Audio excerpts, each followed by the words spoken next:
Hey guys, welcome back for you and me, because it's been a long, yeah, I don't mind my hair. It's so puffy, I hate it. And like it just sitting out. But anyway, it's been a long time for you guys seeing me and me uploading. Sorry I look a mess, but as you probably know, you probably can understand why. But anyway, I'm going to try to. I recorded this video once already, but I just didn't have my stuff together, and honestly, I still don't. It's because I honestly kind of forgot the timeline of this stuff because I deleted one of my apps, and I got a lot to catch you guys up on. A lot to catch you up on.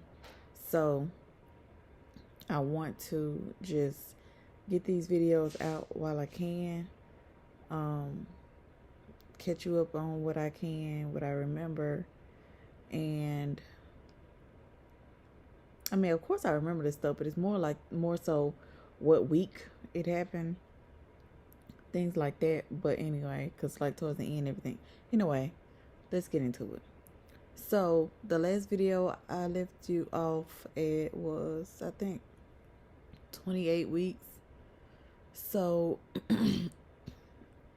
as you know, after that, everything started happening. Like a lot of stuff started happening in life and in in my family and in pregnancy. So I was like I said, we had something happen in our family, and that kind of threw me off. Not kind of, a lot threw me off, and I was not in a good space.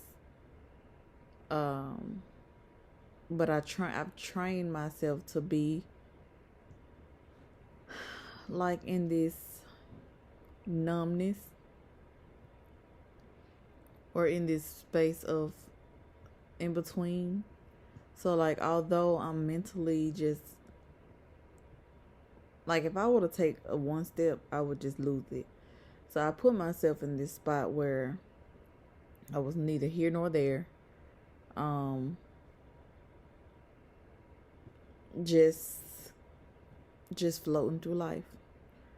And I kind of went a few weeks into my pregnancy not thinking about it, not caring about certain things, not being able to focus on it, anything like that. And it kind of felt good because I wasn't stressing about my pregnancy, but I mean, everything, I guess, was fine. So by the time I reached, as you know, you get your cerclage removed at 35.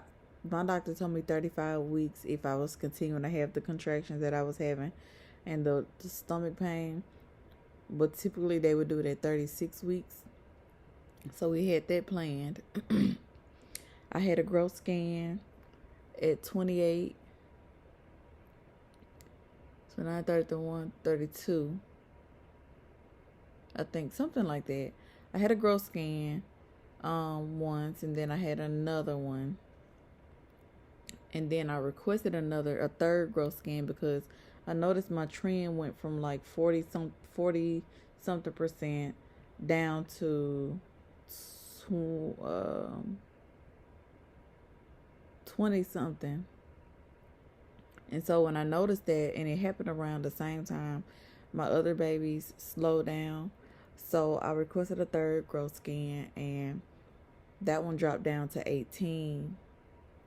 But they had my dates off by 3 days, which I know most things it's not significant, but with growth scans you have to be precise, as precise as possible.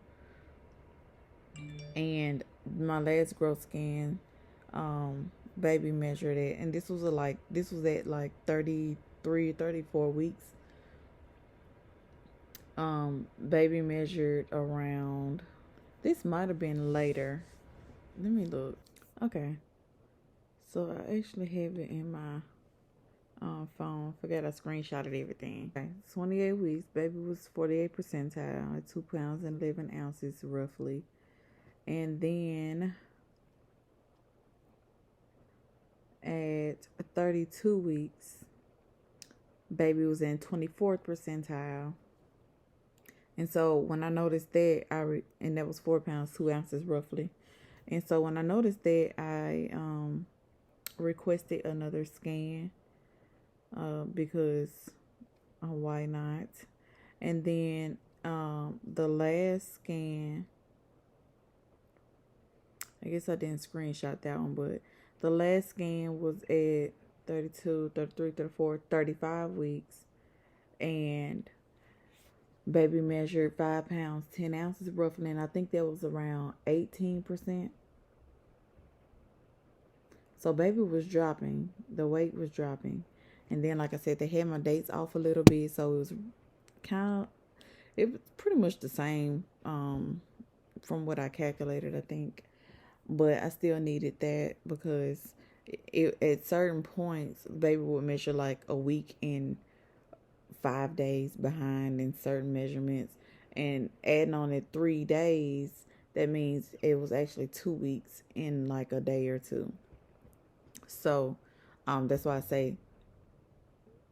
they say baby can measure ahead or behind like a week or two.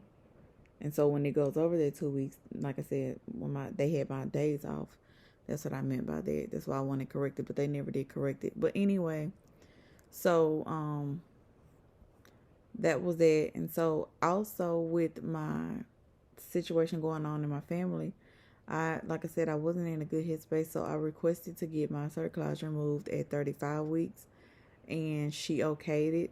But like I said, my dates, so it was actually 35 weeks and 3 days that I calculated, but she thought it was 35 weeks. But anyway, I had it scheduled to get it removed on a Thursday. However, my contractions had picked up. They weren't like consistent or anything, but they were like all day. I can feel them. Not painful, just pressure and tightening. And I had sharp pains down. I called urgent care. Did I call urgent care? I don't know if I called that particular time or not. But I went to urgent care, and they did an exam, and she said that I was 1 centimeter dilated, and I think 50% effaced at that point. I don't know if I think, did she tell me about effacing it? I can't remember. I don't know, but I was 1 centimeter dilated, and so she felt the need that it was a need to take it out. So she tried to take it out in the urgent care part of the hospital. And oh my gosh, y'all, it was so freaking painful. And she tried and she tried and she tried. And she said she was glad that I came in. This was actually 2 days before my scheduled removal. And she said that she couldn't get it out because it was already so swollen. So she couldn't see where to clip the knot at, because she didn't want to clip it and then some got left in there. So she couldn't see where to get. And y'all, it was so painful. So I ended up having to get another spinal, which I didn't want. I had to get another spinal to get it out. And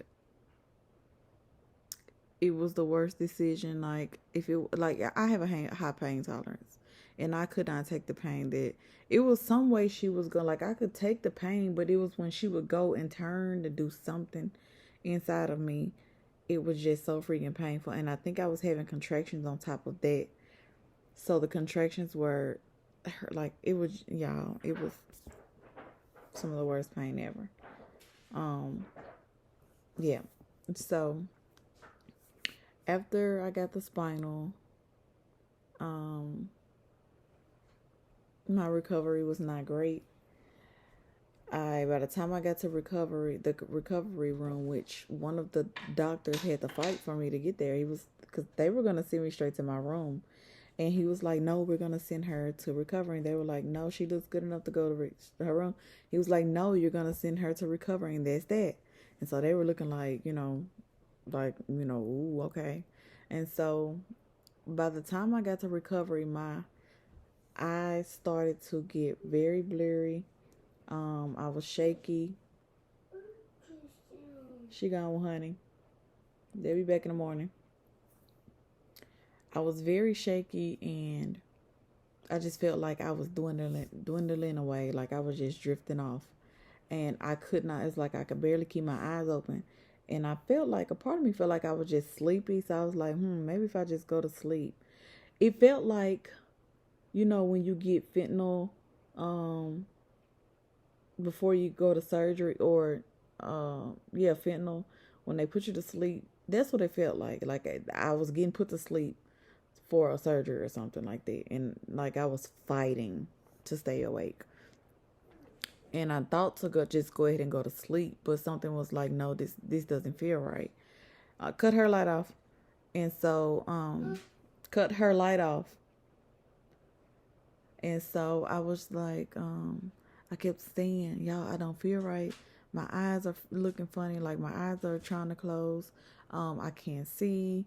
I can barely. Well, I said I can barely see, and I feel groggy. But I think I was using the wrong word. But I was like, I couldn't come up with the word because I was trying to hurry up and tell them, and so they were just hooking me up and moving me and everything. And so to make a long story short, come to find out, my blood pressure kept dropping out, and so he was having to keep pushing phenylephrine in my IV to get it back up. So he got it back up and he left.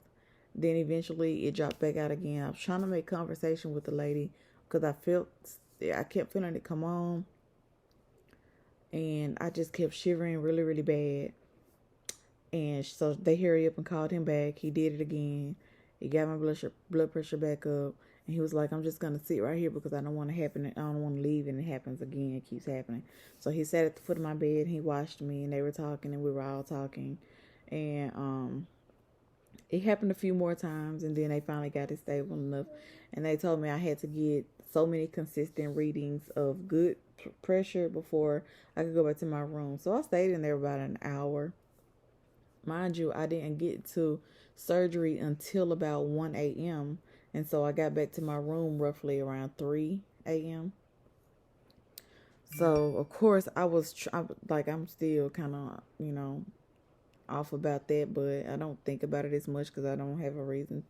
My concern at that time was, going into labor. I knew I wanted to try natural delivery because I didn't want to go through the epidural process, and especially after that, that really solidified my decision to go natural. So, yeah, that was that. Got back to my room and everything was great. I went home the next day, and then 2 days later, I had my, at that time, I was still 1 centimeter dilated after the surgery. They checked me. Had my checkup 2 days later, and I was 3 centimeters dilated and 50% effaced. That was my checkup with my OB. After that, that was Christmas week, the week before Christmas. Christmas on a Sunday, so this was the week before Christmas. And I was like, I hope I don't go into labor during the holidays, the weekend. But, if I would have, it would have been fine or whatever. But, so yeah, that was that. So I kind of pretty much just had contractions from that time on until the following weekend, the weekend before New Year's. And I was just like, I got to keep them going because, like, I'm not going to go through days and days of this. Like, I literally went through days of it, and I couldn't, not that it was painful, but I was just, of course, excited to meet baby. I knew that the time was coming. But you know, I just wasn't sure. So the contractions happened like that for a couple of days and up until labor. And yeah, that's pretty much the sum of the rest of my third trimester, I should say. Because I didn't update you guys in any other than those 2 weeks. I think it was 28 weeks that I stopped at the last video. But yeah, so I'll do my labor and delivery stories separate, because I didn't want these videos to be too long, and I want to go ahead and get them out. Sorry if I'm all over the place. Like I said, once I get these out, you probably will kind of understand. But yeah, so I will see you. I'm trying to go ahead and record the next video now, so I will see you guys in the next video. Bye.